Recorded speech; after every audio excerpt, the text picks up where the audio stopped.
السلام علیکم۔ حالت محبود بزرگوں سے سنتے آئے ہیں کہ جوڑے آسمانوں پر بنتے ہیں۔ تجسس تھا کہ دور ہو گیا۔ تجسس نے جب حقیقت کا روپ دھارا تو میری آنکھیں کھلی کی کھلی رہ گئیں۔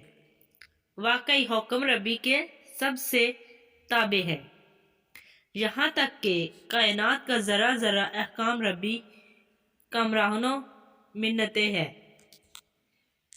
ہمارے ہی گاؤں کا واقعہ ہے کہ گاؤں کے دوسرے محلے میں میرے ایک ہی دوست طارق کی شادی تھی۔ مجھے بھی دعوت دی گئی۔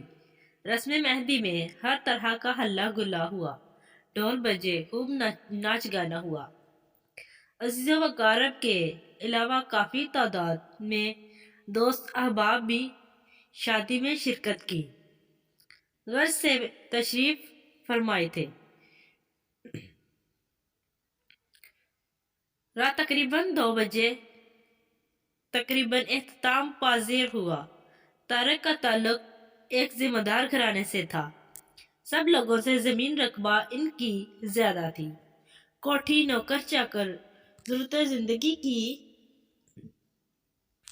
ہر ایک آسائش میسر تھی۔ امرات کے ساتھ ساتھ طارق ایک خوبرو جوان بھی تھا۔ گاؤں کی اکثر لڑکیاں اس کے قدموں میں ہمہ بکر دل پھینکنے کو تیار رہتی تھیں۔ کالج میں بھی اس کی کافی لڑکیوں کے ساتھ دوستی تھی۔ اس کے باوجود طارق کریکٹر لیس نہ تھا۔ ہنس مکھ دوسروں کے دلوں میں گھر کر لینے والا منصار اور ہمدرد بھی تھا۔ گاؤں میں وہ بلا تفریق ہر کسی کے کام آتا، دکھ درد میں شریک ہوتا۔ مہندی کی رسم سے فارغ ہونے کے بعد جن کو جہاں جگہ ملی لیٹ گیا۔ میں تو اپنے گھر لوٹ آیا۔ صبح مجھے میرے ایک دوست نعمان نے اٹھایا اور بتایا، سارے گاؤں میں چھان مارا، طارق کا کہیں نہیں پتہ چلا، وہ گھر سے غائب ہے۔ سارے عزیز و اقارب اور مہمان پریشان ہیں۔ بارات جانے کا ٹائم ہو رہا ہے۔ کاریں اور بسیں ہارن بجا بجا کر اپنی آمد کی خبر دے رہی ہیں۔ بینڈ والے بھی پہنچ چکے ہیں، مگر طارق کی اچانک گمشدگی نے سب کے ارمانوں پر پانی ڈال دیا ہے۔ نہ جانے خوشیوں کو کس ظالم کی نظر لگ گئی، جو خوشیوں پر آنگن ماتم کدہ بن کے رہ گیا ہے۔ دوپہر ہونے کو تھی۔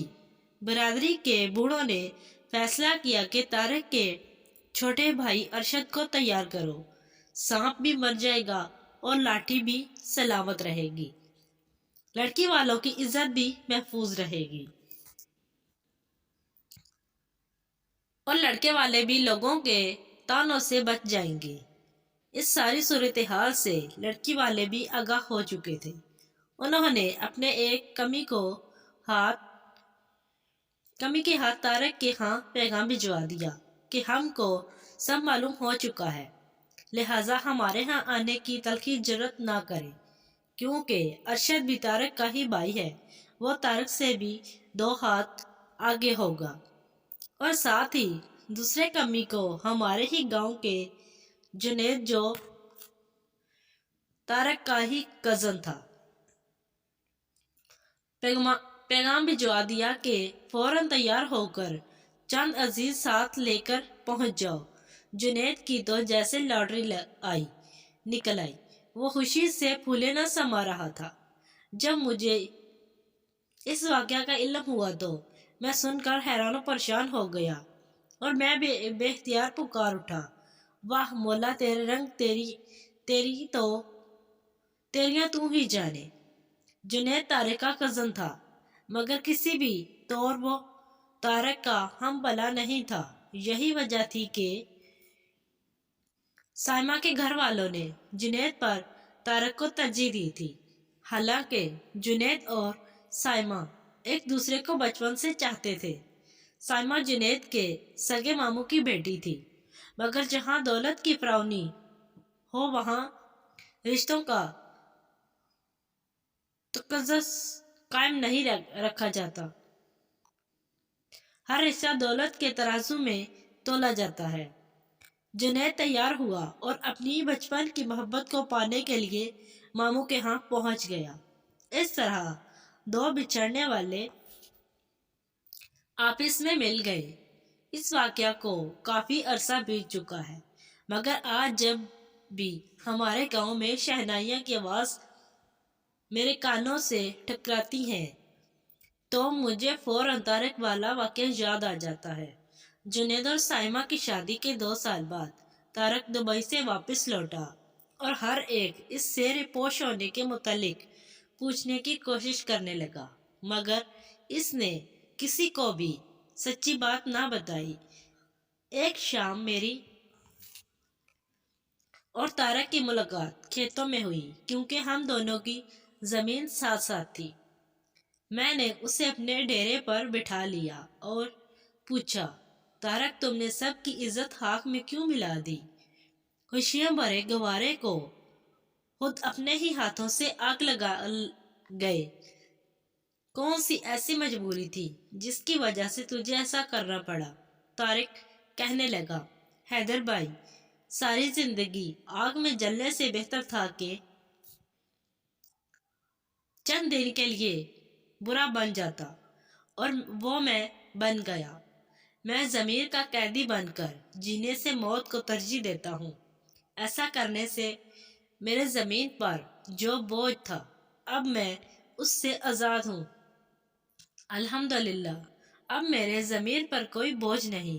اگر میں اس رات گھر سے نہ بھاگتا اور سائمہ کو بیاہ کر لے آتا تو لوگوں کی نظروں میں وہ میری بیوی تو بن جاتی، مگر جب اس کا دل ہی مجھے قبول نہ کرتا تو میں اس زندہ لاش کا کیا کرتا؟ حیدر بھائی، شادی کا مقصد تو یہ ہوتا ہے کہ زبان سے اقرار اور دل سے تصدیق۔ ہمارے معاشرے میں زبردستی یہ سب کچھ کروایا جاتا ہے۔ میں ایسے سختی کے خلاف ہوں۔ میرے علم میں تھا کہ سائمہ اور جنید بچپن سے ایک دوسرے کو چاہتے ہیں اور ان کی محبت کے اس پاک رشتے کو میری دولت سے تولا جا رہا ہے، اور جنید کو اس لیے ٹکرایا جا رہا ہے کہ وہ ہمارے ہم پلہ نہیں۔ حالانکہ سائمہ کے والد جنید کے سگے ماموں ہیں۔ مجھے یہ سب اچھا نہیں لگا۔ میرے ضمیر نے مجھے ملامت کی کہ میری وجہ سے 2 محبت کرنے والے دلوں کا خون ہو رہا ہے، اور یہ جرم زدہ مجھ سے کروایا جا رہا ہے۔ میں نے سوچا کیوں قاتل بنوں؟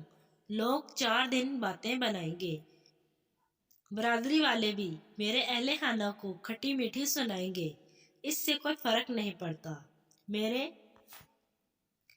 ایسا کرنے سے اگر 2 دلوں کا ملاپ ہو جاتا ہے تو مجھے خوشی ہوگی۔